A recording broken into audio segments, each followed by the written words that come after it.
Welcome all. This is the 808s and Hot Takes podcast starring me, Adonis, and this guy to my left right here.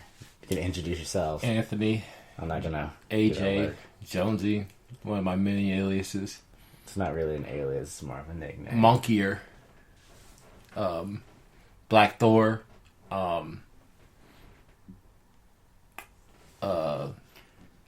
Chicago used to be my nickname in college my freshman year. Then it became like Aunt Jones. So yeah. What are you looking at? This nigga is peeking through the window right now. I was trying to see which car that was. Okay. And I'm not really trying to, build another desk again. Okay, whatever. Yeah, it's a long story. Okay. So what did you want this episode to be about, my brother? I'm sipping a little bit. I feel like I have to come up with all the ideas here. I want to be about a lot of things. We're talking like the opposite of last podcast. We were so excited. I'm still We're excited. Not nearly as excited as we were before. Right. We're going to end it in like 3 episodes, so enjoy while you can. Okay, yeah, but seriously. Oh, yeah, we're going to talk about the new Thor movie, which just came out. We just saw it today. Yeah, just walked out that hole. Okay. Might as well just start talking about the Thor movie. Start talking about Thor. Thor, how do you pronounce it? Ragnarok was an excellent film. I don't know about the best Marvel film, but it was very good. It was basically fan fiction. It was like if you put Thor in like a random situations, and it's funny. Yeah, I enjoyed it. You put Thor and Loki in random situations, meeting different universes and different worlds and different superheroes, and it's a good, fun little action adventure. I enjoyed the cast. Chris Hemsworth, the only Hemsworth that matters. You feel me? Fuck his brother. He can live off of Miley Cyrus for the rest of his life. I don't want to see him in another movie. Well, at least why do you hate Diet Thor? Diet Thor. That's what we call him. That's what I call him. Why do I hate Diet Thor? It's because it's not even his fault. It's just like when Hollywood thinks they got a movie star and they put him in roles like Independence Day, like they thought he couldn't replace Will Smith. Well, that's clearly not. I guess they were just like they got the budget to do a movie and they couldn't get like the person they needed. Was Jeff Goldblum in that movie? Yes, Jeff Goldblum was also in that movie. It really did. He's also in Thor, and he's also a standout in Thor. Oh, he's playing the most typical Jeff Goldblum performance ever. Like it's like, dude, you don't even got to act. You just say these lines. He's a stuttering tall Jewish man. That's what. Well, not stuttering. He was just like. He kind of has this like Owen Wilson thing where he has a very specific voice in the way he says things. Yeah, that always has. So yeah, Jeff Goldblum basically played himself, which was pretty great. Tessa Thompson was a standout. She has a magnificent lip structure. Magnificent lip structure. She's got it going on in the lips, man. I must say. Really excellent lips. Yeah, really provide. Lips don't get enough like love, and Tessa Thompson's lips are very great. I read today that she was a lesbian and she was in a relationship with Janelle Monáe. The internet is crazy. How do we know that? I mean, it was just people were saying it on like Twitter and shit like that, but that's not a real source.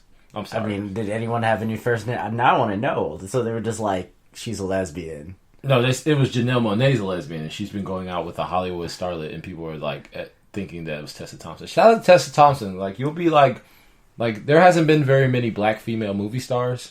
And so you'll join the ranks of all, like, the only ones I could think of offhand was, like, Whoopi Goldberg. Like, real movie stars. Women who, like, oh, yeah, we'll go to the movies to see this person. It was only been, like, black women who've been movie stars. Whoopi Goldberg.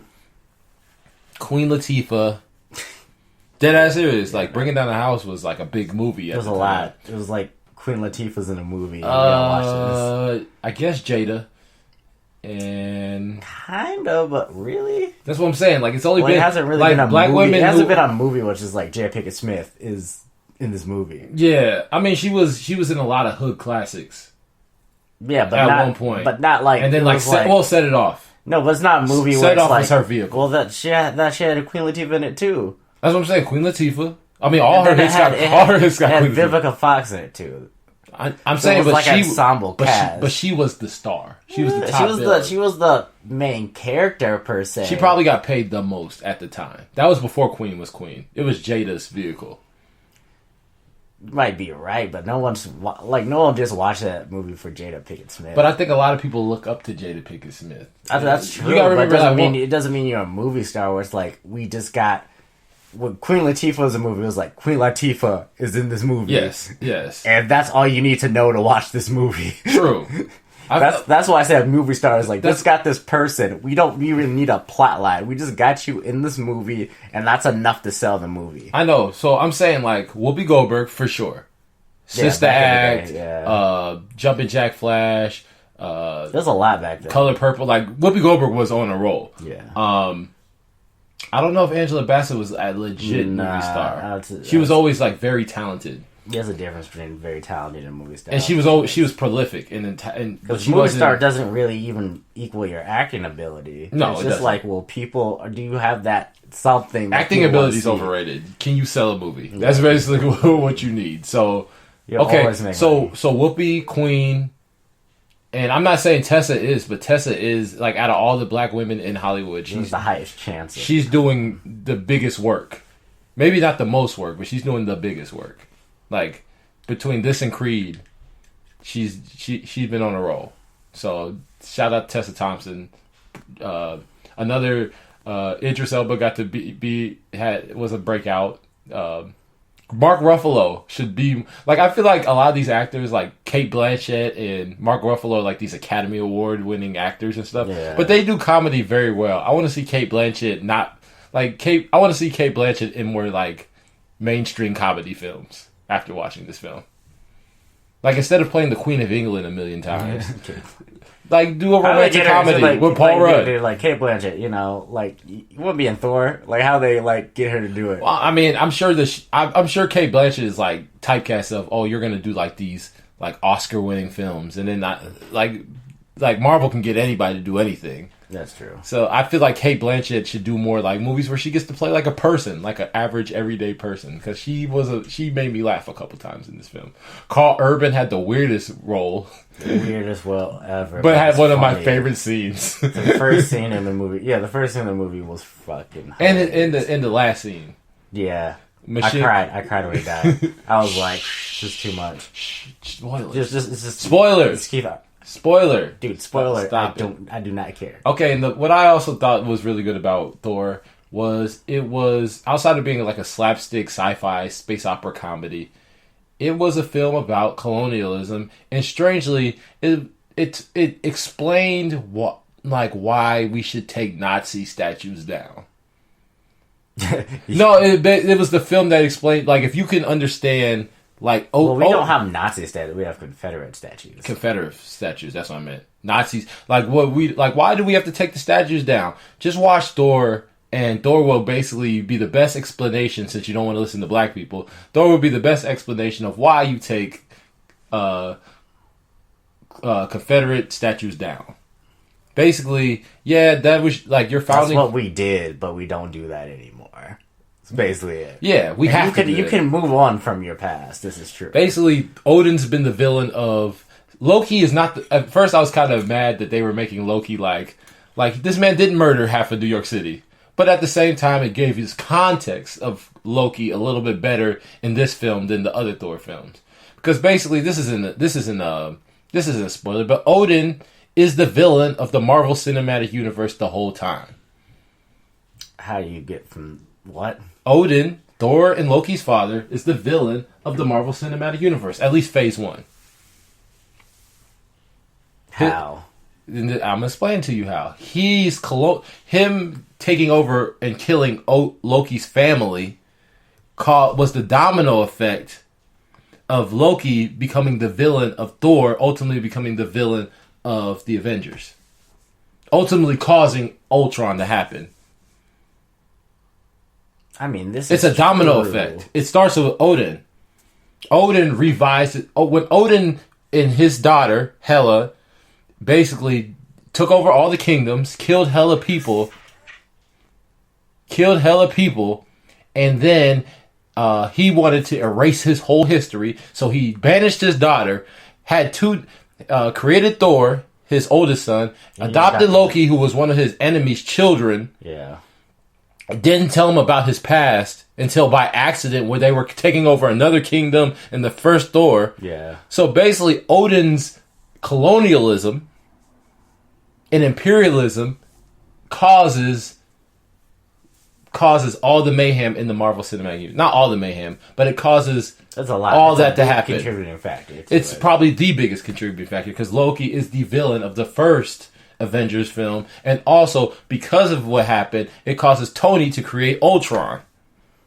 Okay, yeah. So it's a ripple effect, and it starts with colonialism. And this, what the film was basically about, was our past, our founding fathers may have not been good people. The people who created us, the people who started this nation, they might have not have been good people, aka Odin. Odin was a mass murdering person whose own daughter he had to banish because he wouldn't be like, oh, I'm not that person. But you are that person. I think it's funny, though. Because, Odin's, the whole time is like a respectable leader, ruler of the 9 kingdoms. And then no one ever asked the questions like, how did he come to rule the 9 kingdoms? How did that happen? Because no one ever goes through oh yeah, our history's good. It's we just have to be the winners of it. That's why it seems so good. But to the people that they slaughtered, no. No, yes. And he did connect them, and then he was this is a different path now. I'm trying to chill. Locks his daughter up. Bitch is crazy. Because he made her, though. He didn't. Odin caused, and she was necessary to how they conquered because she was so powerful. Right. So she was a necessary. And we can look at this. She's a contributing factor to the piece that they know today. Yeah, that they would know after this movie. But at the end, even before, what they had, she was the contributing factor. Right. It was that we don't do that anymore. But truth be told, even in the movie they explained it. He didn't put her away because he didn't need it, because he wanted to be this benevolent. She was more powerful. She became more powerful than him. That's why he put her away. And then it's his daughter, so she wanted to take over everything. Yeah. So he put her away. And basically, this film is basically about America and Australia, because our director is an Australian Maori male. Basically telling the story about imperialism, colonialism. We're here because of imperialism and colonialism, and we can respect our past, but we have to acknowledge our past, and we have to do better when we know better. And that's the lesson of Thor. And also, human resilience. It's about the resilience of the people of Odin, or the Maori people who the director is a descendant of, or just people who are victims of colonialism in general, and how that it's not about the nation, it's about the people. And the resilience and how we all survive together. We're here together now, so now we got to get over this hump together of dealing with our past, aka racism, aka colonialism, aka imperialism. We got to get through it together. And that's what I think the message Thor 3 is. Marvel is challenging.